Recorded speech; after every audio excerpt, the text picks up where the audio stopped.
Hello friends. किसी भी business को सक्सेस होने के लिए कुछ चीज़ें बहुत ज़रूरी होती हैं। सबसे पहले आपका बिजनेस प्लान क्या है और उस प्लान का विजन मिशन क्या है, ठीक है। इन सब के अलावा भी कुछ चीज़ें बहुत ज़रूरी होती हैं जो नॉर्मली बिजनेसमैन ध्यान नहीं देते हैं। सबसे पहले कि आपका बिजनेस प्लान अगले 2 साल में, 5 साल में या 10 साल में क्या है, ठीक है।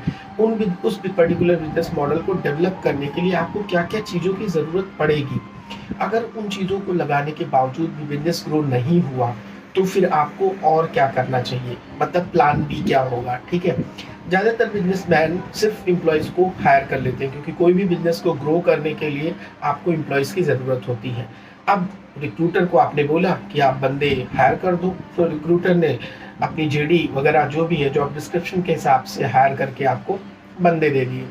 अब वो बंदे भी आपने किसी पर्टिकुलर डिपार्टमेंट में फिट कर दिए।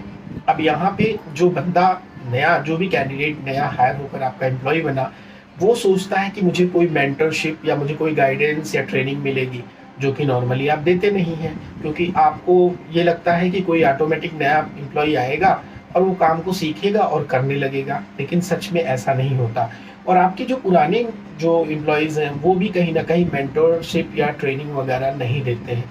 अब नया एम्प्लॉय एक नए ऑर्गेनाइजेशन में कच्ची मिट्टी की तरह से आता है और उसको चाहिए गाइडेंस और मेंटरशिप, जो कि आप नहीं देते हैं, ठीक है। अब नया एम्प्लॉय नई ऑर्गेनाइजेशन में स्टैब्लिश कैसे होगा, ये तो ठीक उसी तरीके से होता है जैसे एक नया पौधा आप अपने गार्डन में लाके लगा दें और आप उम्मीद करें कि वो पौधा खुद से ग्रो हो जाए और खुद से फल देने लगे। ठीक उसी तरीके से एक नया एम्प्लॉय भी होता है। मोस्टली ऑर्गेनाइजेशंस में ये बहुत बड़ी फॉल्ट होती है, जो कि मैंने अपने इंटायर करियर में देखा है कि लोग जो है नए एम्प्लॉयज़ को, नए जो आपके जो बिजनेसमैन है वो नए एम्प्लॉयज़ को ले आते हैं और उनको पर्टिकुलर डिपार्टमेंट में दे देते हैं। ना तो वहाँ पे कोई फॉर्मेट है, ना कोई किसी तरीके की proper training and development programme है। फॉर्मेट कुछ है नहीं, बट हम 1-2 दिन उनको समझाते हैं कि भाई हाँ ये ऐसे ऐसे करना है, ऐसे ऐसे करना है। अब एम्प्लॉय जो है किसी रिपोर्टिंग बॉस के पास जाता है, रिपोर्टिंग बॉस भी 10 बार तो नहीं समझाएगा, 2 बार 3 बार वो समझाता है और फिर उसके बाद वो नेगेटिव फीडबैक दे देता है ऊपर कि भाई बंदा तो किसी काम का नहीं है। तो यहाँ पे गलती ना तो उस रिपोर्टिंग बॉस की है और गलती ना ही उस नए एम्प्लॉय की है, गलती है आपके ट्रेनिंग मॉडल की, ठीक है। आपने किसी भी तरीके का ट्रेनिंग मॉडल डिजाइन ही नहीं किया। आप बस उम्मीद कर रहे हैं कि कोई नया एम्प्लॉय आए और खुद से सीख जाए काम को और खुद से करने लगे। ये एक बहुत बड़ा कारण है कि आपका जो एम्प्लॉय टर्नओवर है वो बहुत ज़्यादा है, ठीक है। ऑर्गेनाइजेशन का टर्नओवर तभी बढ़ेगा जब एम्प्लॉय टर्नओवर कम होगा, मतलब कि एम्प्लॉयज़ रिटेन ज़्यादा हो, उनका जो है रिटेंशन होना ज़्यादा ज़रूरी है। तो मैं आपके साथ शेयर करने वाला हूँ एक बहुत इंटरेस्टिंग मॉडल कि आप अगर अपनी टीम में क्वालिफाइड एम्प्लॉयज़ को हायर करना चाहते हैं, तो उनको हायर करने के साथ उनको इंगेज करिए। मतलब इंगेजमेंट दोनों तरीके से होनी चाहिए, real engagement and engagement with the work life balance also. मतलब कि अगर आप किसी एम्प्लॉय को हायर कर रहे हो तो उनको उसको काम सिखाने के साथ साथ में आप वर्क लाइफ बैलेंस के तरीके से भी इंगेज करिए। मतलब ये नहीं है कि आप सिर्फ काम काम ही करा रहे हैं, किसी तरीके का कोई फन एक्टिविटी नहीं करा रहे हैं, कोई इंगेजमेंट वैसा नहीं है। मतलब एम्प्लॉय को इंगेजमेंट करने का मतलब है कि उसको दोनों तरीके से, मतलब वर्क लाइफ बैलेंस का मतलब है उसका काम भी हो अच्छे से और वो अपनी फैमिली को भी टाइम दे पाए, ठीक है। कुछ फन एक्टिविटीज भी करवाइए ऑर्गेनाइजेशन में। तो हमारे पास कुछ मॉडल्स हैं ट्रेनिंग के प्लस एम्प्लॉय इंगेजमेंट के, तो मैं उन मॉडल में से कुछ आपको शेयर करने वाला हूँ। सबसे पहले जब भी आपका एम्प्लॉय नया एम्प्लॉय ज्वाइन करता है तो उसके 1 महीने का प्लान क्या होना चाहिए वो आप डिसाइड कर लीजिए।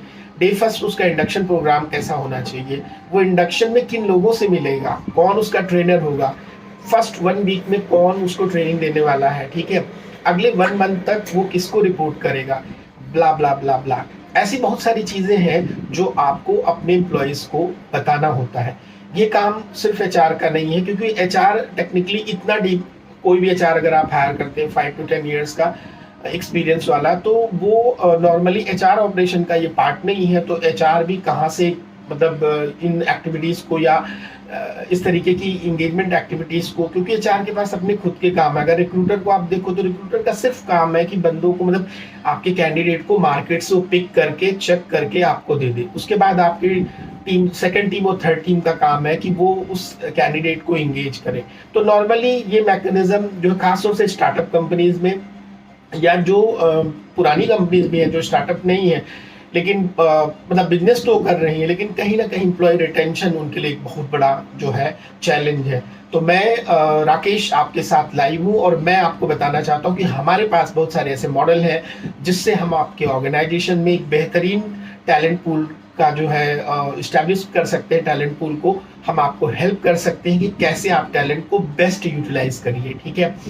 तो आप हमसे कनेक्ट हो सकते हैं, और हम आपको बताएंगे कि कैसे एम्प्लॉयज़ को इंगेज करके बेस्ट प्रोड्यूस किया जाए, मतलब कि उनको काम में इंगेज किया जाए। ट्रेनिंग के जो कुछ मॉडल्स हैं उसके हिसाब से उनकी परफॉर्मेंस मेजर की जाए, वीकली बेसिस पे, मंथली बेसिस पे, 6 मंथली बेसिस पे। इसका पीएमएस मॉडल भी हमारे पास में है, ठीक है। तो अगर आप इस तरीके का कुछ भी देख रहे हैं तो please contact us. Thank you very much.